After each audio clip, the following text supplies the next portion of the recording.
이 시간 옆에 계신 분들이랑 인사 나누도록 하겠습니다. 오늘 하루도 수고 많으셨습니다. 은혜 받는 시간 됩시다. 네. 네. 어, 어느 자리나, 오늘 제가 아마 여러분들 앞에서, 오늘 새벽에도 제가 설교를 했지만, 그래도 이렇게 많은 분들 앞에서 오늘 또한 청천교회 앞에서 이렇게 설교하는 건 오늘 처음인 것 같습니다. 그래서 지금 좀 마음이 많이 긴장되고 많이 떨리는데요. 물 한 모금만 마시고 시작하도록 하겠습니다.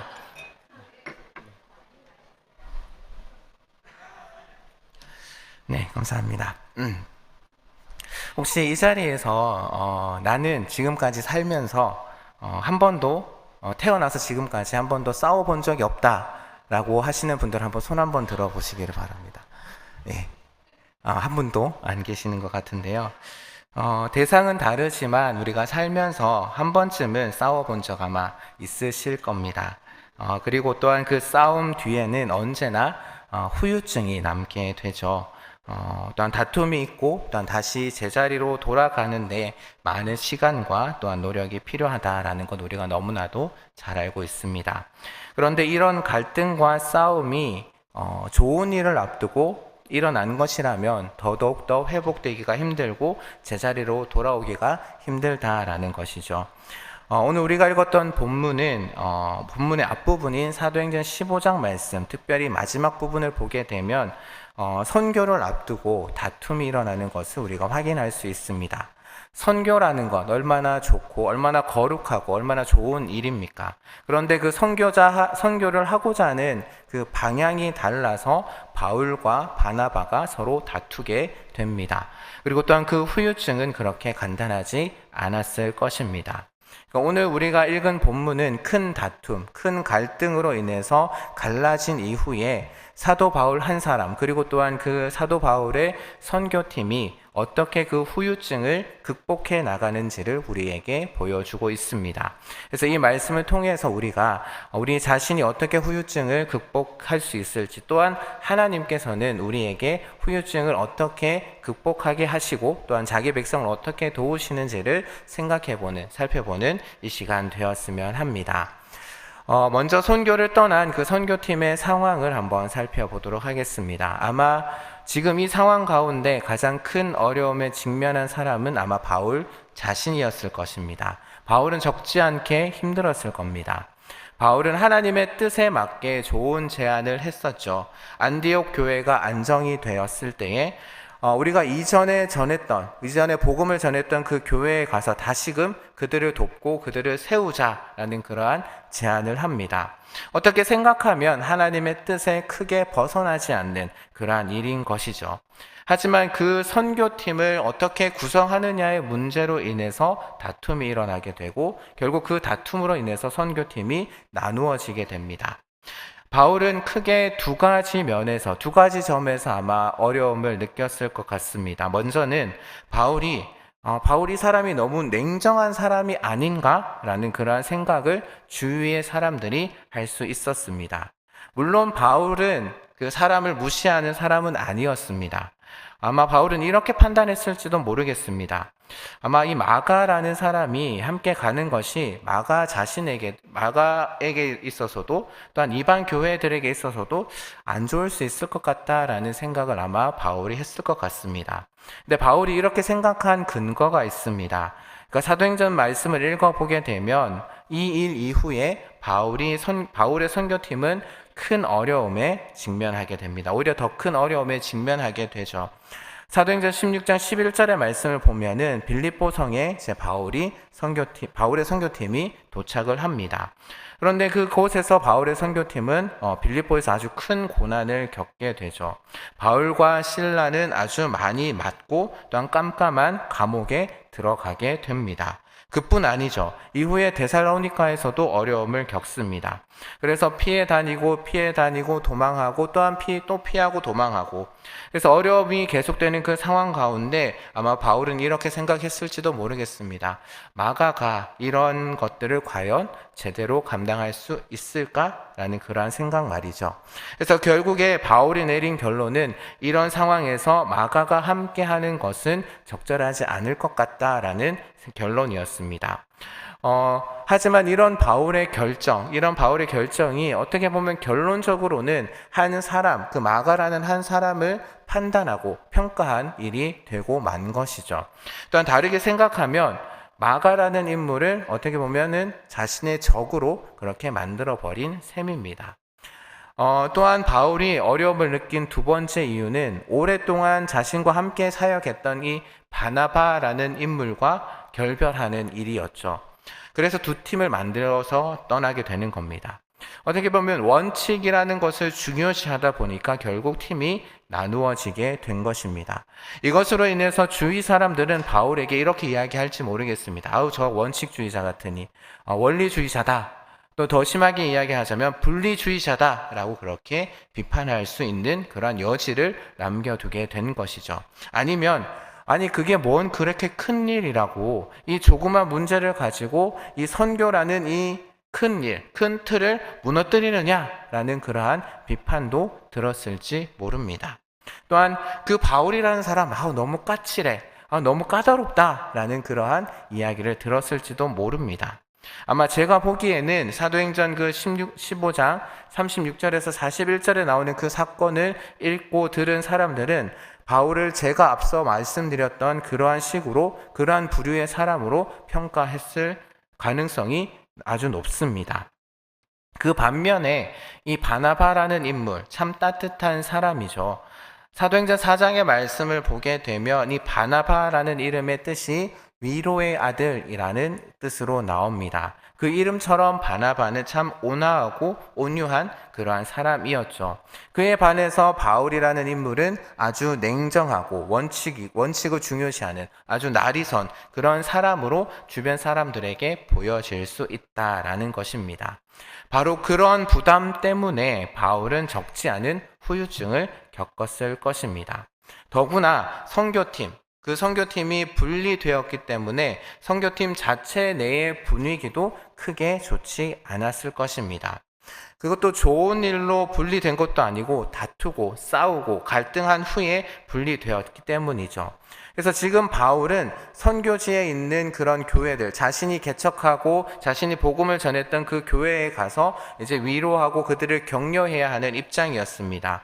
그런데 지금 선교지에 있는 교회들은 어떻게 보면 바울과 바나바가 함께 오기를 원하고 기대했을지도 모릅니다. 그런 상황에서 바울 혼자만 가게 된다면 또한 어려움을 겪을지도 모를 일이죠. 또한 바나바가 가지고 있는 그런 따스한 성품, 온유한 성품, 그것이 선교지에 있던 그 교회들에게 필요할지도 모르는 그러한 상황입니다. 그래서 그렇기 때문에 바울이나 또한 바울의 선교팀 모두 가운데 좋은 상황은 아니었고 적지 않은 부담감을 갖고 바울과 바울의 선교팀이 떠나는 그러한 상황인 것이죠. 또한 제가 이렇게 말씀드리는 이유는 당시의 이방 교회의 상황도 그다지 좋지 않았다라는 사실 때문입니다. 유대교나 아니면 로마의 박해뿐만 아니라 신학적인 그러한 논쟁까지 겪어야 하는 어떻게 보면 이중고를 겪는 그러한 상황인 것이죠.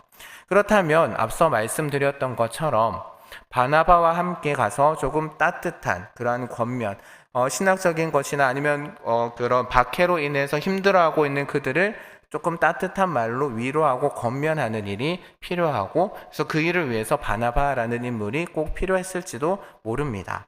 그래서 이런 환난 가운데서도 그래도 다행스러운 것은 바나바 대신에 실라라는 인물이 함께 동행했다라는 사실이죠. 이 실라라는 인물은 예루살렘 교회에서 파송한 사람입니다. 특별히 이제 사도행전 15장 앞부분에 나와 있는 그 사도회의의 결론을 전달해 줄 수 있는 사람이 바로 이 실라라는 인물인 것이죠. 어떻게 보면 따라서 이 신학적인 논쟁, 신학적인 그 혼란에 있어서는 이 실라가 함께하는 것이 어떻게 보면 도움이 됩니다. 그럼에도 이방 교회의 처지를 생각한다면 결국 이 선교팀은 분명히 이방 교회를 돌봐야 한다라는 적지 않은 부담감을 가지고 떠나야 하는 그러한 상황인 것이죠. 그래서 이런 분위기를 염두에 두면서 오늘 1절 이후의 말씀을 봐야 할 것입니다. 오늘 1절부터 3절 말씀까지 다시 한 번 더 함께 읽어보도록 하겠습니다. 같이 한번 읽어보도록 하겠습니다. 네, 화면 좀 보여주시고요. 함께 읽겠습니다. 시작. 바울이 더베와 루스드라에도 이름에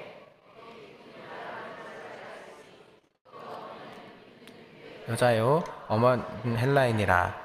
디모데는 루스라와 이고니온에 있는 형제들에게 칭찬받는 자니 바울이 그를 데리고 떠나고자 할새 그 지역에 있는 유대인으로 말미암아 그를 데려다가 할례를 행하니 이는 그 사람들이 그의 아버지는 헬라인인 줄 알미라. 아멘. 1절부터 3절의 말씀을 보게 되면 지금 사도행전의 저자는 누구에 대해서 이야기를 하고 있습니까? 예, 바로 디모데에 대한 이야기를 하고 있습니다. 그렇다면 왜 이렇게 디모데에 대한 이야기를 어떻게 보면 조금은 많은 분량을 할애하면서 이야기를 하고 있는 것일까요? 아마 15장에서 16장으로 넘어오면서 바울의 선교팀 가운데는 많은 일들이 일어났을 것입니다. 그럼에도 불구하고 그렇게 일어난 일들이 아니라 디모데에게 지금은 초점을 맞추어서 이야기를 이끌어 나가고 있다라는 것이죠. 그렇다면 사도행전의 저자는 왜 디모데 이야기를 이렇게 길게 쓰고 있는 것일까요? 아마도 지금 이 디모데에 관련된 이야기를 길게 쓰고 있는 것은 바로 앞에 있었던 그 사건을 사도행전의 저자가 염두에 두고 있기 때문이 아닐까 합니다. 바로 앞에서 누구 때문에 어떤 일이 일어났습니까? 마가라는 그 인물 때문에 싸움이 일어났고 결국에는 팀이 분리되었죠. 원래 마가는 바나바와 바울과 함께 선교 여행을 떠났었던 그러한 인물이었습니다.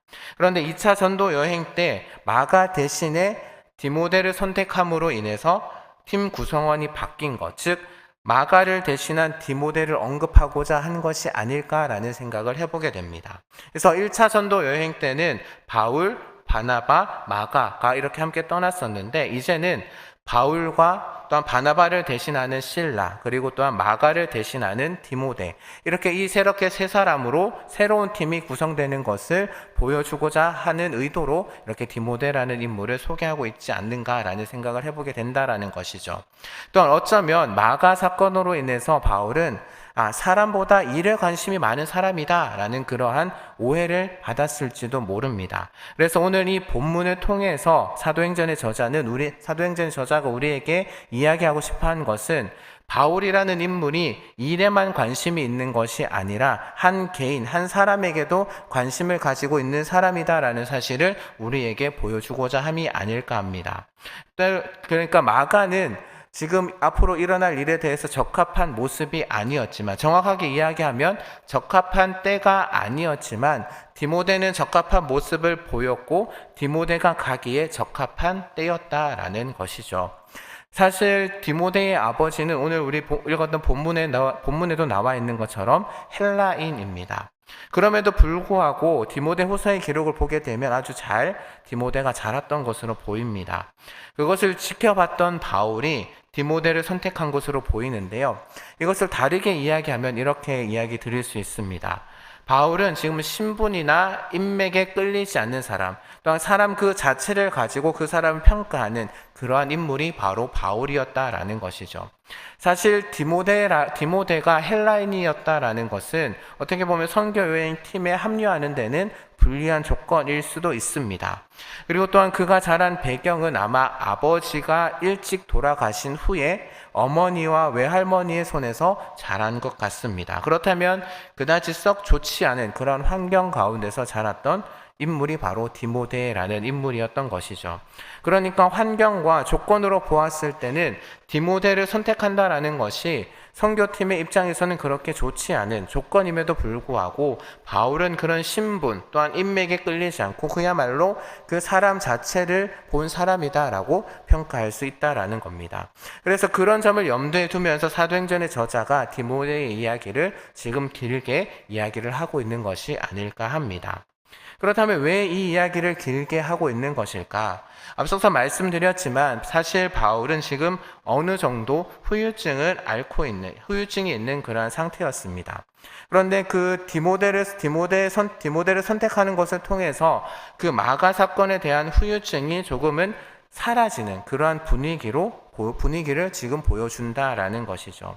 그러니까 마가의 역할이 공석이 되었는데 그 자리를 채워 주었을 뿐만 아니라 바울이 마가를 선택하지 않았던 것이 바로 어떤 개인적인 욕심이나 어떤 다른 문제 때문이 아니다라는 것을 이 디모데라는 인물을 소개시켜 줌으로 인해서 반증해 주고 있다라는 겁니다. 그리고 어쩌면은 하나님께서는 이 디모데라는 인물을 준비시켜 주시고 그래서 바울이 그를 선택하는 것을 통해서 바울을 뿐만 아니라 바울 선교팀 자체를 위로하시기 위해서 지금 이렇게 일을 하고 계시는 것이 아닐까라는 또한 생각을 해볼 수도 있다라는 겁니다. 그런데 이것을 우리가 잘 생각해 보면 결국 지금 바울이 겪고 있는 그 후유증을 디모데를 통해서 뭔가 새로운 전기를 마련하고 있는 그러한 어떤 분위기가 지금 일어나고 있다라는 것을 우리가 확인해 볼 수 있습니다. 즉 하나님께서 이 디모데를 통해서 이 선교팀에 또한 바울과 바울의 선교팀에 새로운 힘을 불어넣는 것이 아닌가라는 것이죠. 이렇게 제가 말씀드리고 이렇게 이해할 수 있는 이유는 무엇이냐면은 4절 5절에 나타나는 분위기가 조금은 다르다라는 겁니다. 4절과 5절의 말씀을 보게 되면 앞서 이제 디모데의 이야기를 길게 하다가 그 이후에 이제 여러 교회를 다녀가는 그런 모습에 대해서 아주 짧게 설명을 하면서 모든 것이 순조롭게 일사천리로 진행되어지는 모습을 보여주고 있습니다. 그러니까 마가의 문제로 인해서 많이 어려웠는데 이제 디모데라는 인물과 함께하는 것을 통해서 그 선교팀이 아무런 문제 없이 모든 일을 쉽게 이렇게 풀어가는 식으로 지금 사도행전의 저자가 이야기를 하고 있다라는 것이죠. 그래서 이런 분위기로 봐서는 디모데의 합류가 선교팀에 큰 위로가 되었고 큰 힘이 되었다라는 사실을 우리는 이해할 수 있습니다. 앞서서 이방 교회에 신학적인 어려움과 또한 함께 환란의 문제가 있었다라고 말씀을 드렸는데요. 이 환란 때문에 마가가 동행하는 것이 어렵겠다라고 바울이 판단을 했습니다. 그래서 마가 대신에 디모데가 선택이 되었는데 디모데는 어떤 사람이었을까요? 바로 고난 가운데 성장했지만 아주 그것을 잘 극복하고 어려움을 능히 감당할 수 있는 그러한 사람이 디모데였던 것입니다. 그래서 이런 디모데에 대해서 바울은 자신의 서신에서 아주 많이 여러 곳에서 디모데에 대해서 칭찬하고 있는 모습을 볼 수가 있는데요.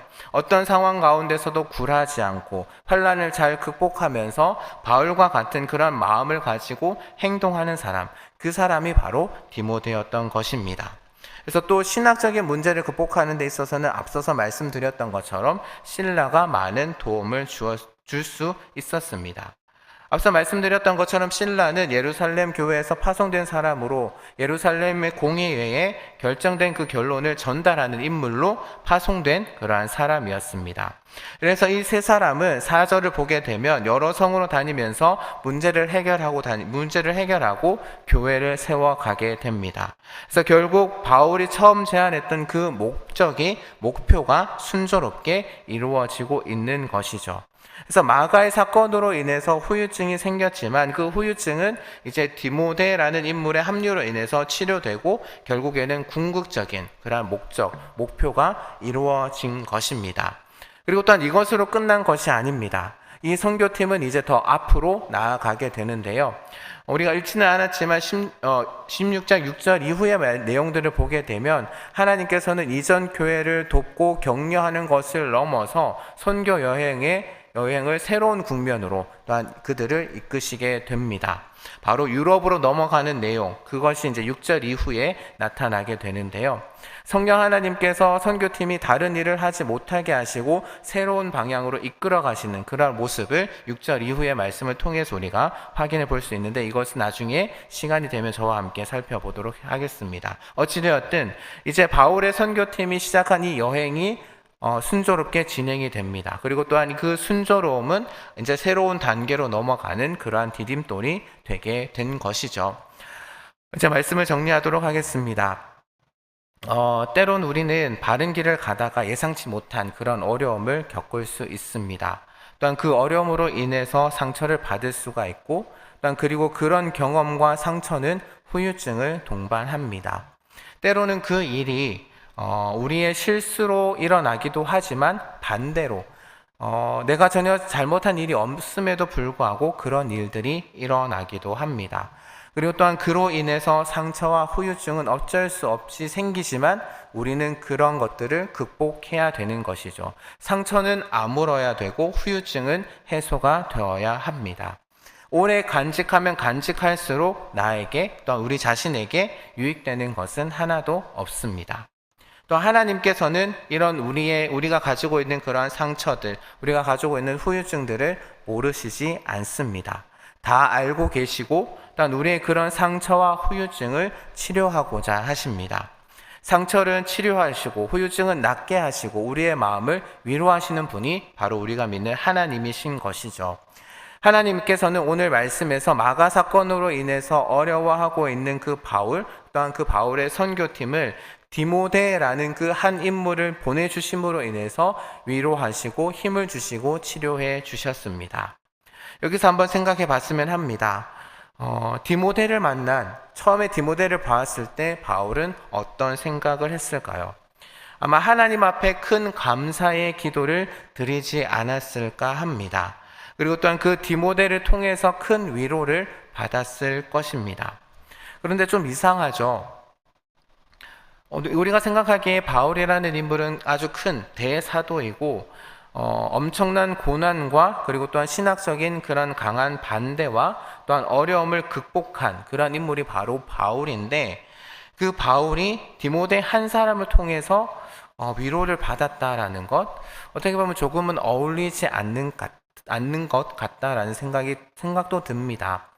하지만 바울도 우리와 성정이 같은 그러한 사람이었고 바울도 수많은 어려움들을 그렇게 경험하면서 후유증을 가지고 있었을 것입니다. 또한 그리고 그것을 그 누구보다도 하나님께서 잘 아셨던 것이죠. 그래서 하나님께서는 디모데라는 인물을 준비시켜 주시고 그 디모데를 통해서 바울이 참 그 디모데를 보았을 때에 바울은 참 기쁨을 누리지 않았을까 합니다. 선교팀도 마찬가지입니다. 한편으로 위축된 마음, 그 마음을 디모데의 합류로 인해서 그 어려움을 극복해 나간 것이죠. 하나님께서 디모데를 통해서 그 어려움들을 위로하시고 어루만져 주신 것입니다. 그래서 선교팀은 당당히 선교의 현장으로 나아가고 교회들을 안정시키고 더 넓은 그곳으로 나아갈 수 있었던 것이죠. 오늘 말씀에서 이렇게 역사하셨던 그 하나님의 치료와 그 하나님의 위로하심이 오늘 우리에게도 더하여 주시기를 원합니다. 상처 가운데서 가시지 않는 상처가 바로 사람들에게서부터 그런 상처받은 그런 상처가 아닐까 합니다. 그냥 일이 잘못되어서 그런 거는 그냥 넘어갈 수 있지만 한 사람으로부터 받은 그 상처, 그 후유증, 그리고 또한 그 사람과 어우러진 그러한 관계들은 참 오래 가는 것을 우리는 주변의 모습들을 통해서 지켜보게 됩니다.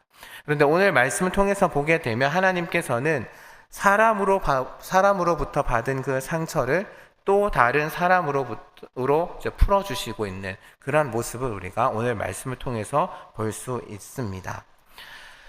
지금 여러분들은 어떤 자리에 계십니까? 상처가 있으십니까? 작년 한 해 받은 아니면 지금도 받고 있는 상처가 있으신가요? 그것이 사람으로 인한 상처입니까? 또한 그 상처로 인해서 후유증을 여전히 가지고 계신가요? 바울처럼 또한 바울의 그 선교팀처럼 하나님을 의뢰하고 하나님이 바라시는 길로 계속 나아가는 그런 저와 여러분이 되기를 원합니다. 바울과 바울의 선교팀이 그렇게 나아갈 때에 하나님께서 그들을 위로하셨습니다.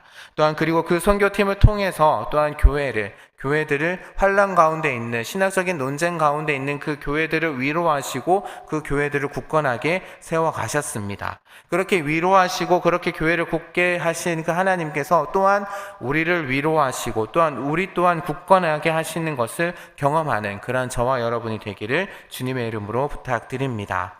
그 하나님을 의지하며 하나님이 원하시는 길로 걸어가는 정천교회 모든 귀한 성도님들 되시기를 다시 한 번 더 주님의 이름으로 축원합니다.